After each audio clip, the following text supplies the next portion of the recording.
नमस्कार दोस्तों।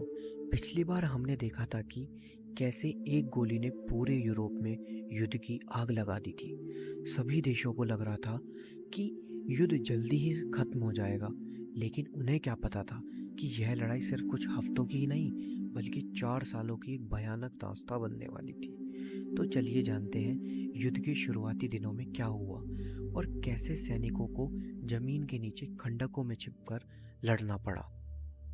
युद्ध शुरू होते ही जर्मनी ने एक खतरनाक प्लान पर काम करना शुरू किया, जिसे स्लीफेन प्लान कहते हैं। इस प्लान के पीछे सोच यह थी कि पहले फ्रांस को तेजी से हरा दिया जाए और फिर पूरी ताकत के साथ रूस की तरफ मुड़कर उसे हरा दिया जाए।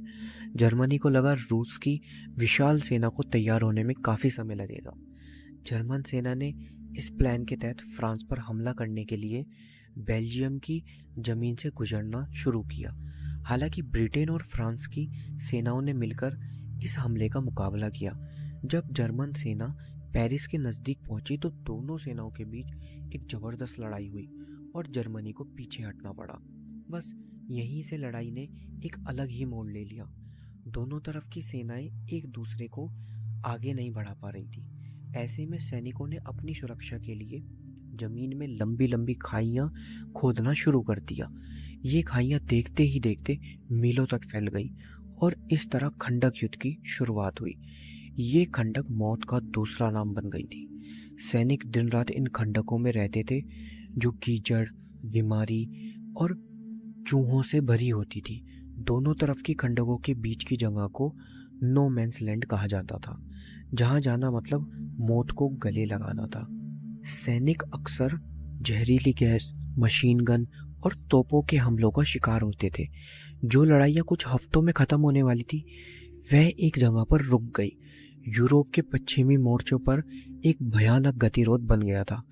यह सिर्फ पश्चिमी मोर्चों की बात नहीं है, पूर्वी मोर्चों पर भी रूस और जर्मनी के बीच भीषण लड़ाइयाँ चल रही थी। वहाँ लड़ाइयाँ ज़्यादा खुली थी, लेकिन जान का नुकसान वहाँ पे बहुत ज़्यादा हो रहा था। इस तरह युद्ध के शुरुआती दिनों में ही यह साफ हो गया था कि लड़ाई उम्मीद से कहीं ज़्यादा लंबी और ख़तरनाक होने वाली थी। खंडक युद्ध ने इसे एक ऐसा रूप दिया जिसकी किसी ने कल्पना भी नहीं की थी। तो दोस्तों, युद्ध के शुरुआती दिनों में ही साफ हो गया था कि लड़ाई उम्मीद से कहीं ज़्यादा लंबी और ख़तरनाक होने वाली थी। खंडक युद्ध ने इसे एक ऐसा रूप दिया जिसकी किसी ने कल्पना भी नहीं की थी। लेकिन अब सवाल यह था कि इस गतिरोध को कैसे तोड़ा जाए। क्या कोई नया हथियार या कोई नई रणनीति इस युद्ध को ख़त्म कर सकती थी? यह हम जानेंगे अगले भाग में, जब हम बात करेंगे युद्ध में इस्तेमाल होने वाले नए और भयानक हथियारों की। तब तक के लिए हमारे चैनल को सब्सक्राइब करना ना भूलें, ताकि आप अगली कहानी मिस ना करें। Thank you.